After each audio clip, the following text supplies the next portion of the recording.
ഫിറ്റ്നസ്സിനുള്ള ഞങ്ങൾ ആദ്യം ജസ്റ്റ് ഒന്ന് കാണാൻ വേണ്ടി വന്നിരുന്നു. ഉള്ളിൽ കയറി എല്ലാ മെഷീൻസും എല്ലാം കണ്ടപ്പോൾ തന്നെ നമുക്ക് ഭയങ്കര ഇംപ്രസ്ഡ് ആയി. അതിന് ഞങ്ങൾ അപ്പോൾ തന്നെ ജോയിൻ ചെയ്യാൻ തീരുമാനം എടുത്തു. നെക്സ്റ്റ് ഡേ വന്ന് ജോയിൻ ചെയ്തതിൽ അവിടുത്തെ മെയിൻ ട്രെയിനേഴ്സ് ആയിക്കോട്ടെ, അതായത് ബാക്കി ഓരോ സെറ്റപ്പ് ആണെങ്കിൽ പോലും നീറ്റ് ക്ലീൻ ആയിട്ട് എല്ലാ കാര്യങ്ങളും നടന്നു പോകുന്നുണ്ട്.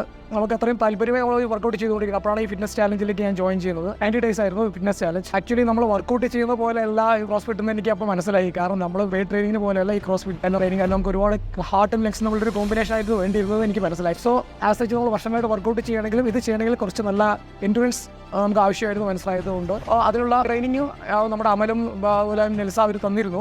എങ്കിൽ കൂടി ഞാൻ അഡീഷണൽ ആയിട്ട് കുറച്ച് നേരത്തെ വന്ന് കുറച്ച് നന്നായിട്ട് സ്റ്റെപ്പ് കയറി ഇറങ്ങി അങ്ങനെ എക്സസൈസ് എല്ലാം ചെയ്ത് ആ എൻഡ്യൂറൻസ് കൂട്ടി. അങ്ങനെ ഫസ്റ്റ് ചാലഞ്ചിലെ വിന്നറായിരുന്നു ഞാൻ. I am 46 years old. ഞാൻ നേരത്തെ പറഞ്ഞ പോലെ തന്നെ ഫിറ്റ്നസ് ഒരു പാഷനായിട്ട് കൊണ്ട് നടക്കുന്ന ആ വ്യക്തിയാണ് ഞാൻ. ഫിറ്റ്നസ് വർക്കൗട്ട് ചെയ്യുന്നതിനൊപ്പം തന്നെ നമ്മുടെ ഡയറ്റ് ഒരു പ്രധാന ഘടകമാണ്. എൻ്റെ ഇത്രയും വർഷത്തെ ചെയ്യുന്നത് എനിക്ക് മനസ്സിലാക്കിയിട്ട് നമ്മുടെ diet is most important thing. നമ്മൾ എക്സസൈസ് 25%, 50% ഡയറ്റ്, 25% റെസ്റ്റ്, അങ്ങനെയാണ് ഞാനും ഫോളോ ചെയ്യുന്നത്. ഫിറ്റ്നസ്സിനുള്ള വന്നതിന് ശേഷം ചേഞ്ചസ് സാധാരണ ജിമ്മിൽ ചെയ്യുന്നതായിട്ട് ഒരുപാട് ചേഞ്ചസ് എനിക്ക് വന്നിരുന്നു. ആക്സിൻ്റെ ഈ പറഞ്ഞ എൻഡുറൻസിൽ തന്നെ ഭയങ്കര വ്യത്യാസം വന്നായിരുന്നു അത് ഈ ക്രോസ്ഫിറ്റിൻ്റെ ചാലഞ്ച് ചെയ്തതിലൂടെ തന്നെ. അതിന് special thanks to Fitness Zone. ഇവിടെ തന്നെ ട്രെയിനേഴ്സ് ആയിക്കോട്ടെ, അതുപോലെ തന്നെ ഇവിടുത്തെ മൊത്തം സിസ്റ്റം ഈസ് വെരി എക്സലന്റ്.